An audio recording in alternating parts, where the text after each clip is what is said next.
If your prayers have gone dry in your mouth, I am still leaning close to hear them. If the thirst in you has outlasted every well you once knew how to find, come and stand where I can reach you. When the praise that used to rise on its own went quiet, and the quiet stretched into weeks, and the weeks stopped surprising you, I did not walk out of the room. When you opened the pages that once warmed you and felt only paper under your thumb, I was nearer than the ache that told you I was gone. And if you have looked at the hardest, most barren thing in your life, the stone that has never once given you a single drop, and stopped asking it for anything at all, hear me now, in this moment, as these words find you. You are not being disciplined with silence. The stream did not stop because I stopped loving you. There is a spring hidden in the very place you have written off as dead. I want to bring you to it before you decide the desert is all there is. So come close. Come the way a thirsty person comes to the edge of anything that might be water. There is no rush in it, no test at the door. You do not have to arrive composed. You do not have to have found your way back to some warmer version of yourself first. You can come exactly as parched as you are. That will be enough to begin. Let me start with the thing you have been most afraid to say out loud. So I will say it for you. You are dry, not tired in the way a good day makes you tired. Dry underneath. In the place your faith used to live and move, the songs do not reach it. The verses slide across the surface. They find nowhere to soak in. You go through the motions, the ones you learned when you were greener. The motions feel like a bucket lowered into a well. It gives back only the sound of stone. I know that sound. I have heard it come up out of you, more times than you have let anyone guess. There were mornings you sat with the open book in your lap, reading the same paragraph 3 times, waiting for it to land. It would not land. You closed it quietly and told no one. There were nights the only thing you had left to offer me was a single tired breath. You were half ashamed of how little it was. I was not ashamed of it. I gathered it up like something precious.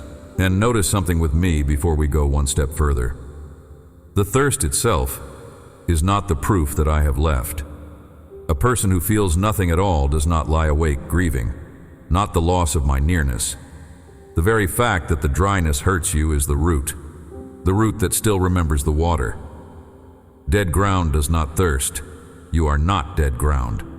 That hollow ache you keep trying to explain away, it is not evidence against you. It is the part of you that was made for me. It is calling out. It has not been watered in far too long. I would rather have your honest thirst, not a polished performance of a faith you no longer feel. Let one breath leave you now, slow and unhurried, emptier at the end than the one before it. The way parched earth finally lets the rain sink in instead of running it off. You do not have to fill the silence with anything. You do not have to manufacture a feeling to prove your heart is still turned toward me. Just breathe, and let the breath be the first honest prayer you have prayed in a while, the kind that needs no words because it is only a body saying, I am still here, and I am so thirsty. There. That reached me. That was heard. Now hear who you are in this dry season. The season has been lying to you about it. You are not a failure of faith. A field in drought. It has not stopped being a field. It is still exactly the ground I planted. Still holding every seed. Still able to green in an hour when the water comes. Your barrenness right now is weather. It is not a verdict about your worth to me. It is not the final word about what your life will grow.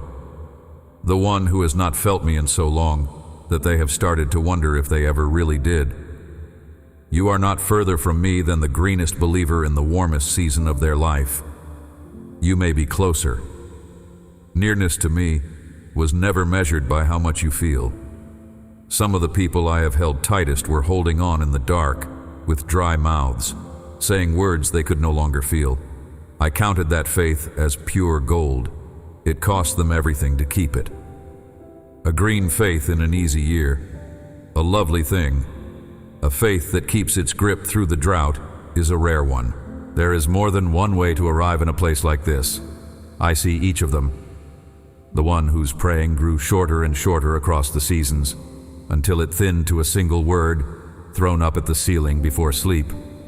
I am not disappointed by the short prayer. It costs a parched person more to say one dry line, more than it costs a rested one to say 100.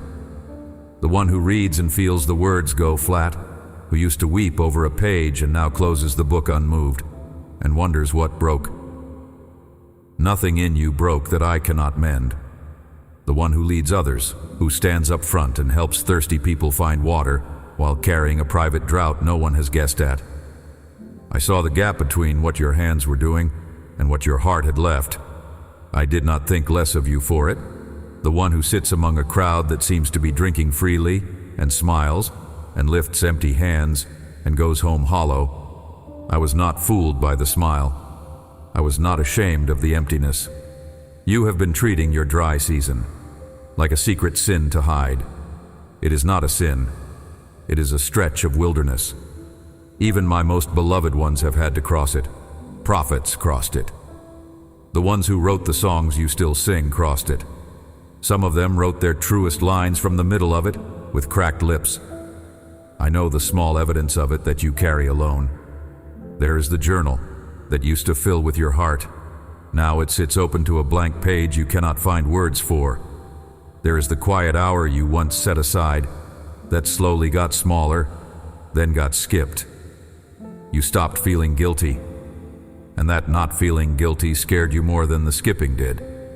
There is the moment in the middle of a busy day when a hunger for me rises up out of nowhere, sharp and sudden, and then it is gone before you can answer it. You are left wondering whether you imagined it. You did not imagine it. That was the root reaching for the source. I felt it the instant it happened. None of these things marked you as far from me. They were the flares your own thirst was sending up. I saw every one. I know, too, about the moment you needed to feel me most and felt nothing. The night the news came, or the loss landed, or the fear stood over your bed, you reached for the nearness, the one that had carried you before. Your hand closed on empty air. That is the drought that frightens a person more than any other. Not the dry, ordinary weeks, but the dry hour of real need, when the well you always counted on gives back only echo. Hear this plainly. You may have secretly believed the opposite ever since. I was not absent that night. Felt nearness and actual nearness are not the same thing. The enemy of your soul has worked hard to convince you they are. I was holding you. Through the very hour you could not feel me holding you. The numbness was the wound, not the withdrawal. And I know where so much of this landed on you, in the rooms where you were pouring yourself out for everyone but yourself. You are the one others come to when their own wells run low. You hold the family together, with a steadiness that no one has ever once named as courage. You refill everyone else's cup at the table and forget whether you ever poured your own. You carry the worry for a child who is struggling, the ache over a parent who is fading, the low, constant hum of 100 obligations. You carry all of it while your own inner ground has quietly gone to dust. You pray over other people's doors and other people's fears. You are the strong one, the reliable one, the one who always seems to have a little more to give. So the dryness deepened without anyone seeing it under all that giving. The well you were drawing from was your own fading memory of me instead of me. And memory alone, however sweet it once was, cannot stay wet forever. A person can run on the remembered taste of water for a long time. But the day comes when remembering is not enough. You have to be led back to the source itself. I watched that day arrive in you. I watched you keep serving from a dry place and calling it faithfulness. There was real faithfulness in it. I will not scold you for it. But I did not make you to be an endless spring for everyone else while you slowly turned to sand. You were made to drink too. You were made to be filled too. The care you pour out was always meant to overflow from a full place, not to be scraped up off the bottom of an empty one. Think, for a moment, of the ones who cross real deserts. They know that country in a way the rest of us never will. They do not despair at the sight of dry stone, not the way a stranger would. They have learned to read the land. They know a certain kind of green, low in a crevice. It means water is near the surface. They know to dig at the base of a cliff, where the runoff would have gathered and sunk. They know the driest-looking rock can be hiding the coolest spring. They have staked their lives on it more than once. I am asking you to learn to read your own wilderness. Like that. To stop seeing the barren place as simply barren. To look at the hardest surface in your life and wonder for the first time in a long while whether there is water waiting just behind it. Because that is where I want you to look now. At the hardest place in your life, the one you have already decided is a dead end. Maybe it is a person who has not softened in years, a relationship set as hard as a boulder in the road, one you have stopped praying about because praying only reopened the disappointment. Maybe it is a situation that has stood immovable so long you have quietly filed it under never. Maybe it is a sealed room in your own heart, a hope you buried because keeping it alive hurt more than letting it die. You have stared at that stone until you cannot picture anything living ever coming out of it. That is the exact kind of place I am talking about. Not the soft, promising ground where anyone would expect a spring. The rock, the last spot on earth a thirsty person would ever think to dig. That is where I have made a habit of breaking water loose, so that no one could mistake it for anything but me. Stay here a moment, right in the middle of this, because I want to give you something to hold, and not only to hear. Rest the flat of your hand lightly over your throat, over the narrow place a swallow passes through. This is where thirst is felt first. It is where a prayer has to climb up out of you on its way to me. Feel how tight it has gone, how long it has been since anything moved through it easily. Now, without straining, let one word form there, low and dry, so low that only I could hear it. It does not have to be beautiful. It can be the truest word you own right now, even if the word is only help, or here, or thirsty, or my name said once into the quiet. Say it the way water first moves through cracked ground, slow, small, and enough. That single word, forced up through a dry throat, reaches me. Faster than a full choir on an easy day, I have been waiting on it, not because I needed the sound, but because I wanted you to remember your own voice could still find me. The muscle of prayer has not died, not in you. It has only gone unused. One word is how it begins to move again, and if that is exactly where you are, if the honest word that came up was thirsty, you can leave it down in the comments. Not for anyone else to read, just as one true thing set down after a long silence. Sometimes, a heart needs to hear itself admit the dryness before it can believe there is water on the way. You are allowed to say you are running on empty. Admitting it is not the opposite of faith. It is the doorway back into it. Now let me reach for the belief that has kept you from the spring, and let me be gentle with it. You did not come to it carelessly. Somewhere back there, disappointment became a teacher. It taught you fast. You asked the dry place for water once and twice and a 10th time, and it gave you nothing. So you learned the sensible lesson. Stop asking the rock for anything. It seemed like wisdom. It felt like protecting yourself from one more letdown. You did not build that rule, not out of some lie about who I am. You built it yourself quietly, out of real years. Years when hoping out loud only seemed to leave you thirstier than before. I understand the rule. I even honor the wound it grew from. It was a way of surviving a long drought. It kept you upright, when you badly needed to stay upright. But a rule made in one dry season does not know how to recognize the day the water is finally ready to break. It keeps guarding you against a disappointment that has already changed its mind. And that is the day you are standing in now. Whether or not it yet feels like it, and there is a quieter belief tucked underneath that rule. The one you would never say to another soul.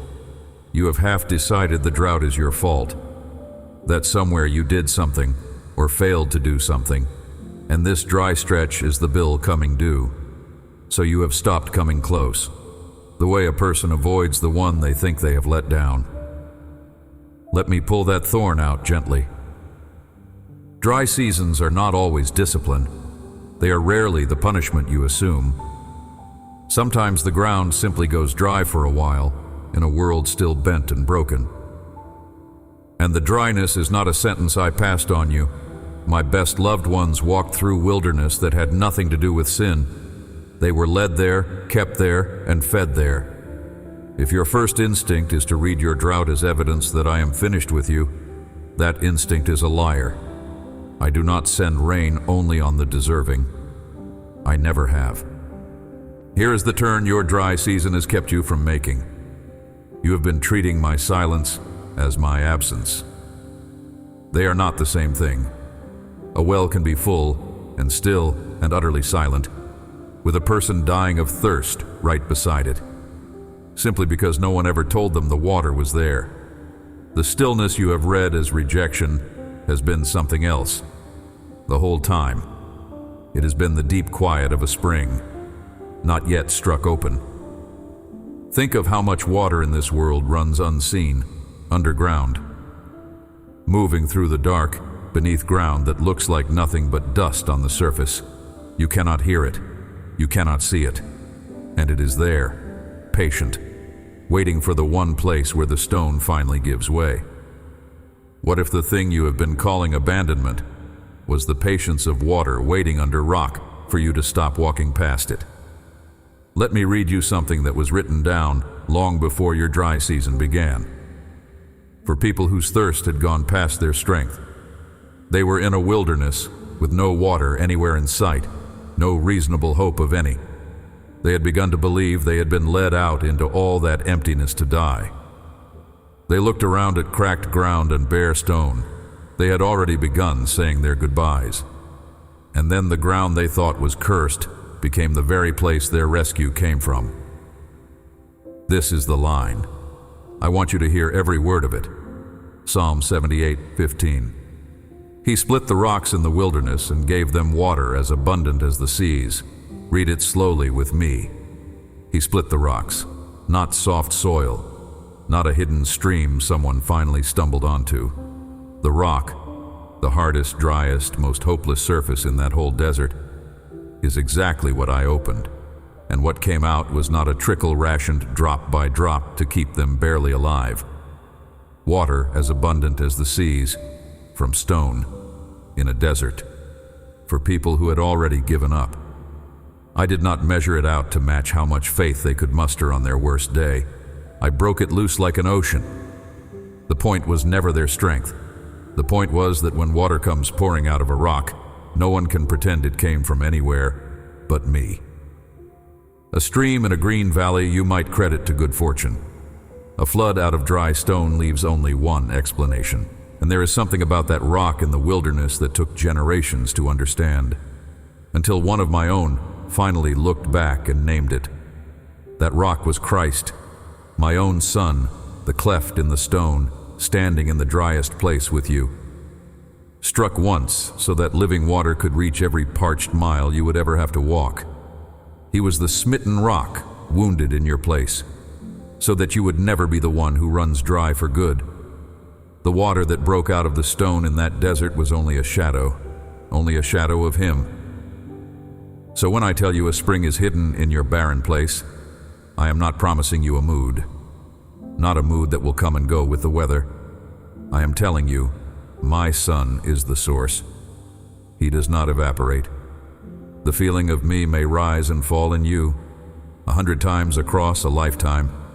He does not rise and fall. He was broken open once. The water has been running toward you ever since. And notice what it cost him to become your spring. The one who is the source of all living water let himself go thirsty for you. At the very end, he was hanging in the dry heat. the whole weight of the world's dryness on him. He said 2 words out loud: "I thirst." Let that reach you, the deepest place in you. Your rock knows the cracked mouth from the inside.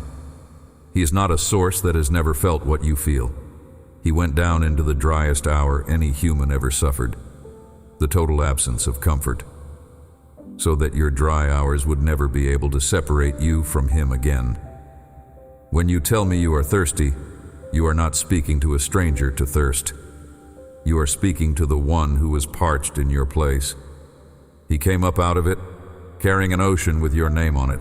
Hold on to that. It changes what you are waiting for. You have been waiting to feel a certain way again. You have been measuring my presence by whether the feeling has come back. But the spring in your wilderness is not a feeling.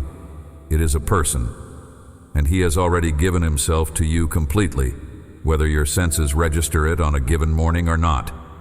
Feelings are the weather that moves over the land. He is the water table underneath, steady, unhurried, there in the dry months exactly as much as in the green ones. When the feeling returns, and it will, receive it as a gift and not as a wage. And when it has not yet returned, do not conclude that the water is gone. Learn to trust the source beneath the surface, more than the mood on top of it. That is what it means to drink from Christ instead of from your own good days. Look back now at the question you have carried into this whole message. Whether the silence over your life has been me turning my face away. Here is your answer, straight from the split rock. The silence was never rejection. It was water under stone, waiting for you to come close enough to receive it. You kept reading the dryness as the end of the story. It was the ground right before the spring. All this time you thought you were being asked to survive on nothing. You were actually standing a hand's breadth from more than you could ever drink. So let me tell you what it is like when the water finally breaks. I do not want you watching for the wrong thing and missing it when it comes. It does not always arrive as a flood, not one you can see from a distance. Often it comes the way rain comes to ground that has been hard for months. At first the drops just sit on the surface. Nothing seems to change, and you are tempted to believe it will run off and leave you as parched as before. But stay. Let it keep falling. Somewhere below what you can feel, the ground is beginning to soften. The cracks are beginning to close. Roots that had gone brittle, they are beginning to remember what water is for, the return of what you lost. It will not always announce itself with any fanfare. It may come back the way green returns to a hillside after a long dry spell. Quietly, from underneath, in a corner, you were not even watching. Until one ordinary morning you notice something is alive in you again, something you were certain you had buried for good. Let the hand you have been holding tight fall open for a breath, palm up, the way you would hold it out under the first drops of rain after a long, cloudless stretch. You might feel the water first as one line of an old song that suddenly has weight again. You might feel it as a prayer that comes without effort for the first time in longer than you can remember. You might feel it as tears you did not plan, in a moment that did not seem to warrant them, which is only the ground finally soft enough to let something through. Do not rush to explain those moments away. Do not weigh them against how you felt at your most fervent years ago and decide they do not count. Each one is the spring reaching you. Receive it small before you demand it large, and it will grow. There is a difference worth learning to feel between a cistern and a spring. You have been trying to live off the wrong one. A cistern is something you fill yourself, carrying it in bucket by bucket. It holds only as much as you manage to pour in. And in a drought it drops lower and lower until it cracks and leaks out through the bottom. So much of your tiredness comes from trying to be your own cistern, hoarding a little stored up sense of me and rationing it out. Terrified of the day it runs empty. But I never asked you to be a cistern. I offered you a spring, fed from somewhere far beyond your own supply, flowing, whether you are strong that day or not. Stop hauling buckets. Come and be a place the living stream flows through. not a tank you are forever trying to keep from going dry. The difference between the exhausted faith and the resting one is exactly this. One is guarding a cistern. The other has found the spring. Here is a way to come back to the water. You can carry it into the plainest days ahead of you. When you find yourself in front of the hard place, the person, the situation, the door you stopped knocking on, do not go to it the way you used to, braced to strike it, demanding it hand over what it never has. Come to it the way you would come to a spring, one you have finally decided to believe is there. Simply ask one quiet line: Lord, I am thirsty here. Break the water loose. You are not commanding the rock. You are turning your empty cup toward the only one who can fill it. You may not feel a single thing the first time you do it, or the 10th, but somewhere down the line, on a day you are not keeping any score at all, you will feel the ground go soft under a place that has been stone for years, and you will understand that the asking had been reaching me the entire time. The change was happening underground long before it broke the surface. And do not wait until you feel worthy to come. You do not have to cross the desert first, and then be permitted at the water. The water is what carries you across. Let the dryness be honest between us. Do not dress it up. Do not apologize for it. Do not hold yourself back until you feel more faithful. Come thirsty. Come with the empty cup, and the cracked ground, and the prayer that fits inside one syllable. That is exactly the person the split rock was for. The wilderness people did not earn that water by their devotion. They received it in the middle of their doubt. The one who splits the stone is moved by thirst, not by performance. If waiting to be worthy were the requirement, no one would ever drink. Thirst is the only ticket the spring has ever asked for.